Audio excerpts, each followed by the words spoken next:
Order! Order in the court. May the prosecution proceed with opening statements, please? Good afternoon, Your Honour. We are gathered here today at the trial of Agnes Taylor for the murder of Sansom G. Hackett. Not guilty! The accused will remain silent until invited to speak. Sorry. I say, shouldn't you have a defense attorney? Yes, he should be here any second now. Good morning, Your Honour. No, wait. Good afternoon, Your Honour. And who might you be? My name is the Doctor. I'm Agnes's defence attorney. Shall we begin?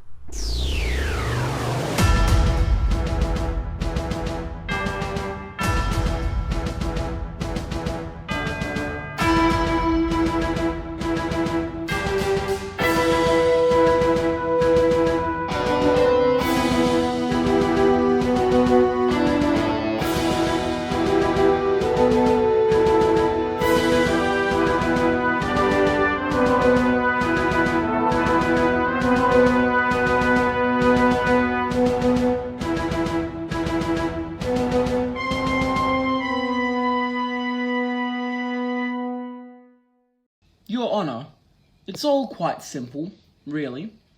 Firstly, a witness saw Agnes fleeing the scene of the crime. Mistaken identification. Agnes was nowhere near the scene. Doctor, if you interrupt one more time, I will have you forcibly removed from this court. Sorry, Your Honour. Sorry, not sorry. As I was saying, Your Honour, these are the facts of the case. A witness approached the store belonging to the victim, unimaginably called Mr. Hackett's pawn shop, and saw Agnes leaving the store in a hurry, holding a kitchen knife. As you see in the projection above, Mr. Hackett was discovered on the floor of the shop with a stab wound directly in his heart. Matching the knife, witnesses claim to have seen Agnes wielding while departing from the store. But I was never there. Hold on, Agnes. I'll fix this. Just hang in there. Prosecution, can you provide a witness to back up these claims? I can indeed, Your Honour. Witness, please inform the court of what you saw. Yes, I saw Agnes leaving the shop carrying something.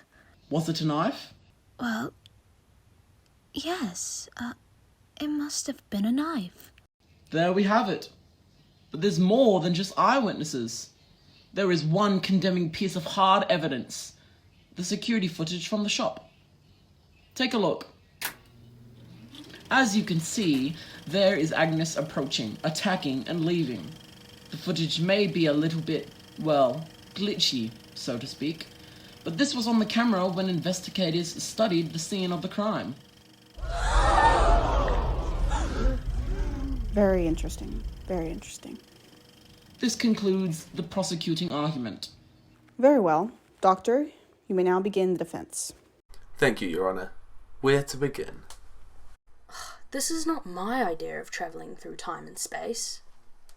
First things first, the nature of Agnes Taylor's involvement in this crime is much more multi-layered than the prosecution may claim.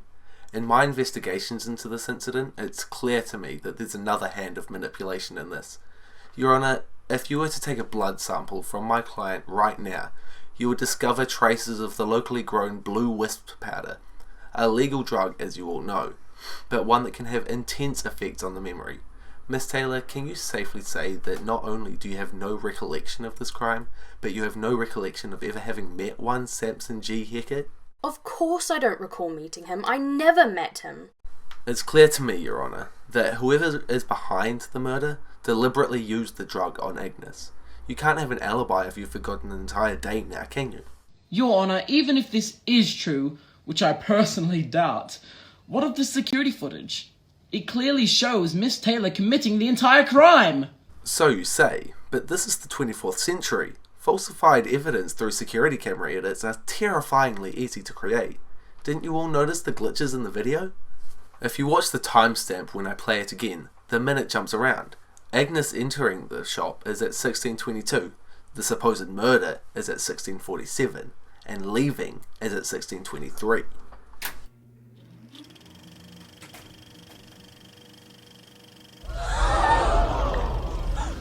Whoa, you're right. As usual, Agnes. Now to me, it's clear what happened. Agnes did indeed enter and leave the shop. She wasn't carrying a kitchen knife as you claim, but rather she was carrying this sonic screwdriver. Isn't this what you saw, witness? Oh my. That's it! That's what she was carrying. You see, Your Honour, Agnes has no recollection because she was drugged after leaving, but I had sent her in to scan the area with my sonic. The true culprit entered the shop after Agnes left, and the footage was edited later. Order! Order! Well, I think this makes things clear. I quite agree. I find the defendant guilty as charged. Wait, what? I beg your pardon? You heard her, Doctor. Guilty as charged. The punishment for murder in this sector is death on the spot. Hold on, isn't the jury supposed to decide? On the spot execution due in 5 seconds. What? No! Doctor, help! They're going to do it! Agnes, move! I can't! Ah! She's dying!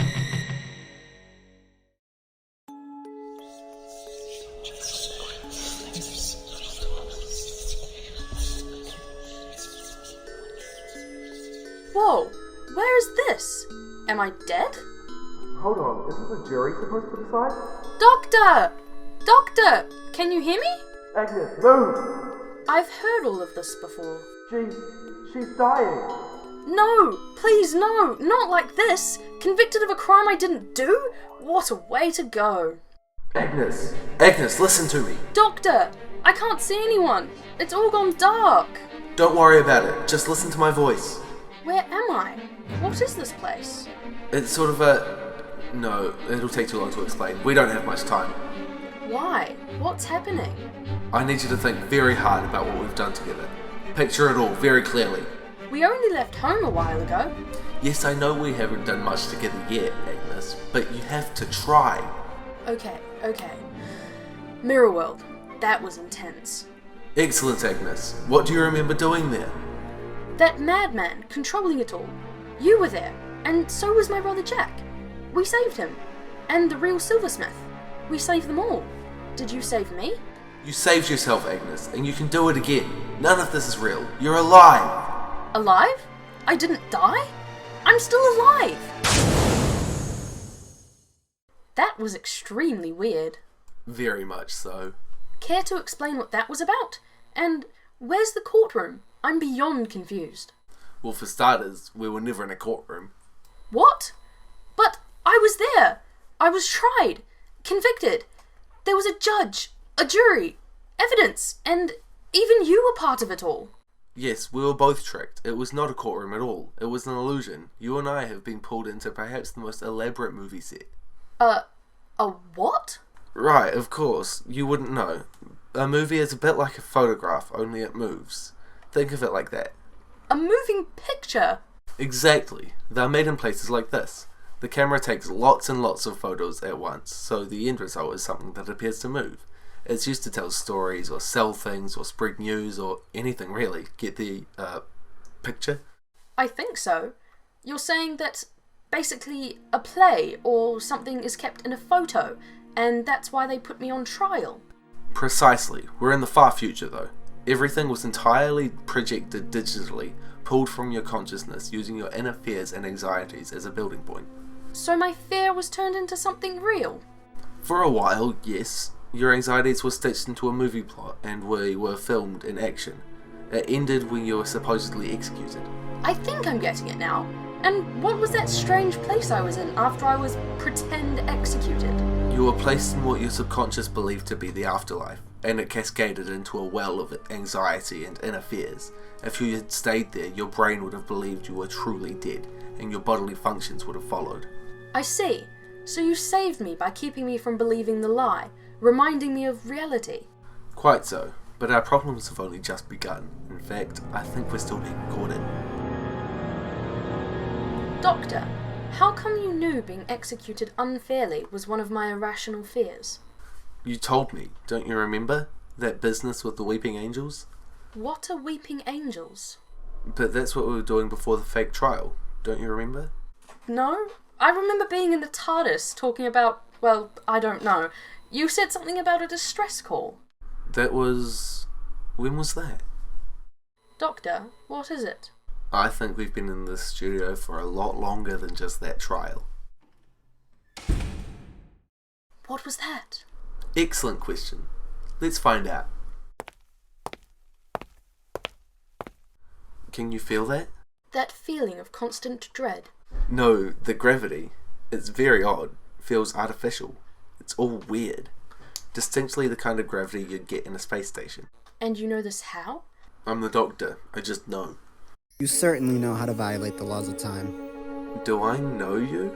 Enough games, Doctor. Your fate has been decided. What's that supposed to mean? Doctor, everything's changing around. You are being taken out of time. Nonsense. Being pulled from time has a certain tingle to it. I can assure you I felt no such tingle. It looks like we're in another courtroom. The impartial inquiry into the behavior of the accused person, known as the Doctor, on account that he, on diverse occasions, has been found guilty of conduct unbecoming a Time Lord. Again? Seriously? Doctor, who is this? And where are we? I am a Time Lord, one of the Doctor's own people. He is on trial. He is an incorrigible meddler. Of course I meddle. Sometimes a little meddling is what keeps the universe from collapsing. You Time Lords should know that. Hold on. Are you guys all dead or not? I can't keep track. Something about this place is messing with my head. So there's a whole lot of other time travelers just like you. Just like me, don't make me laugh. These nitwits are content to scowl at the universe for eternity and do nothing, except that infuriating time war. Worst executive decision the High Council ever made. I have accepted your plea that there is evil in the universe that must be fought, and that you still have a part to play in that battle. What? You mean you're gonna let me go free? This is familiar. Not entirely. We have noticed your particular interest in the planet Earth. Well, it's an interesting planet. Did you know that Napoleon Bonaparte was once attacked by rabbits? Doctor, is the gravity still weird? Eh? What gravity? Well, if we're moved, surely you'd feel a shift in gravity, right? Wait a minute. You will be sent back to that planet in exile. Oh my giddy aunt. I know what this is. You will be sent to Earth in the 20th century, and will remain there for as long as we deem proper. And for that period, the secret of the TARDIS will be taken from you. This is not real. This is another projection. A false world built out of my fears and worst memories. Stop being fun, Doctor. Go away! It's all being used to torment me. Run, you clever boy, and remember me. Now that's just weird. Is he okay? The projection is dying. It's using the last of its psychic connection to me. Feels different this time. It's all disappearing. So is he. He was never here. Another false projection. Agnes, I think this place has been manipulating our memories somehow. Here we go. A door that says off limits is always the door that leads to the maniacal menace controlling everything. Just needed to use my sonic screwdriver and... That little tool is the most useful device ever. Isn't it handy? This is cozy. Loving the furniture. Well, well, well, if it isn't the stars of my new show. I assume that you're the writer, producer, and director then? But of course, call me Marty. I'm impressed you escaped the visions. Nobody else has. So we're not the first victims of this sorry affair then? Obviously not. I get actors through here all the time. Unwilling actors, surely? Naturally. That's how you get the best shots. Nothing like capturing the truest expressions of fear on a person's face. I get the best, most realistic takes. I simply use my machines, isolate an actor's greatest fears and inner anxieties, present them a plot, and they succumb to the projections. My Rotten Tomatoes scores are the best and most consistent in history. That's sickening. Do you have any idea how I felt back there? Nope, nor do I care. But luckily, you survived. That means you get paid. And you get to do it all again. You are an actor now. You have been for some time. How many of your sick films have we started? Only a couple. I have absolutely no idea how you got here, and you had no identification. What a blessing. I've been able to experiment with the format quite a bit. How many precisely? Only 3. 4 now, actually. That last one was a bit messy though. The Time Lord avatar kept glitching. I noticed. Your machinery has a bit of trouble handling a Time Lord's physiological profile, it would seem. Why can't I remember being in any of the films? Well, because when you survive, I have to wipe your memory, of course. We have had this conversation before. Twice. Hold still, I'll do it again. You can't do that. There must be laws for this sort of thing. My film studio is on a spaceship, constantly moving in interstellar space. Nobody has jurisdiction in interstellar space. I'm a free man. Ooh, I've just had a wonderful idea for your next starring role. Let me make this very clear, Marty. Mess with us anymore and you'll live to regret it. Ha ha ha ha! Whatever you say, Doctor. Actually, why don't I start things up right now? I've a machine and cameras rigged up in here just for these situations. There really is nothing you can do, Doctor. You're my prisoners. Forever. Perhaps we are. No, we'll escape. We have to. You know, Agnes, this is the first time I can safely say I'm out of ideas. Not so confident when face to face with a real threat, Maybe there isn't anything to be done. Correct, Doctor. Now, allow me to begin another production right here. Doctor, stop him. Doctor?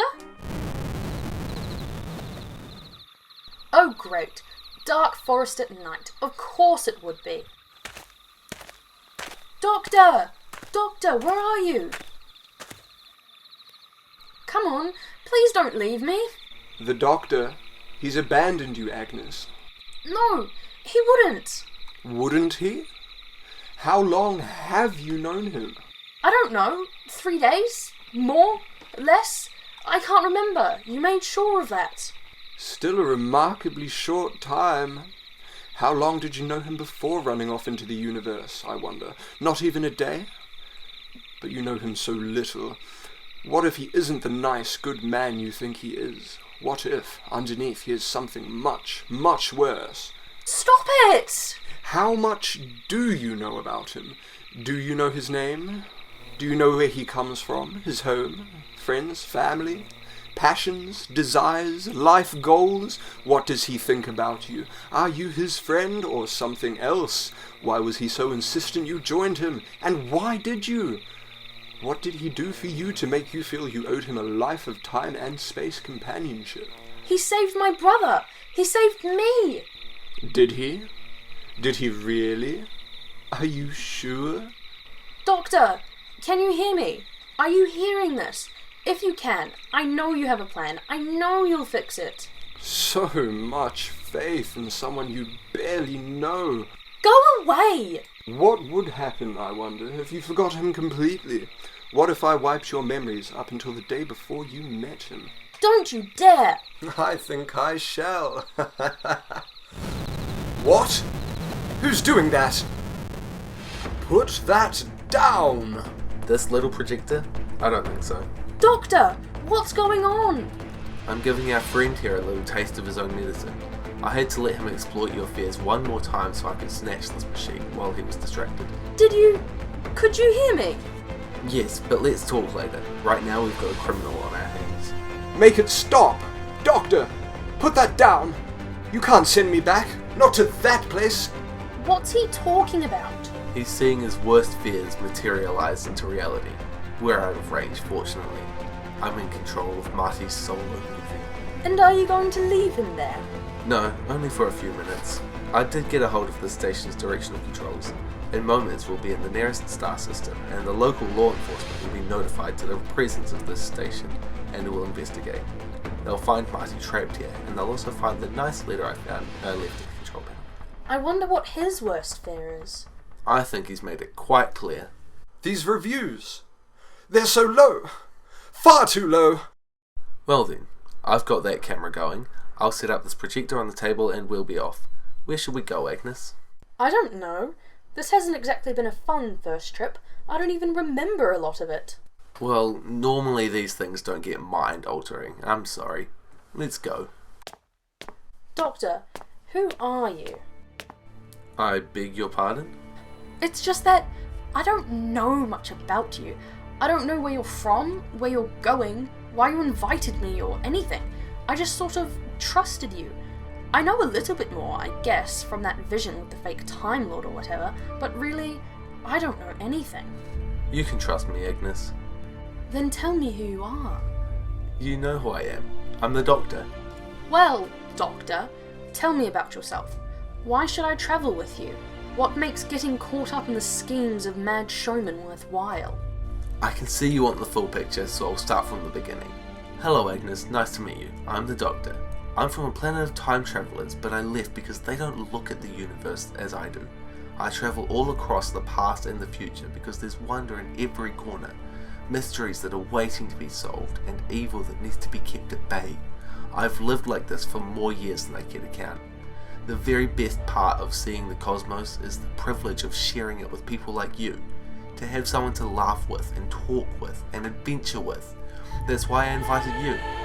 Humans have the best perspective because they see things as they are, not as they were or will be. That's why I look for friends like you. And Agnes, you proved yourself more than capable of coping with danger. Is that enough for you? That's more than enough. I'll give life in your time machine another chance, but please, no more movies, magic shows, or plays of any kind. I agree wholeheartedly. Come on, Agnes, back to the TARDIS. Wait, where did we park? Tricky. It's around here somewhere.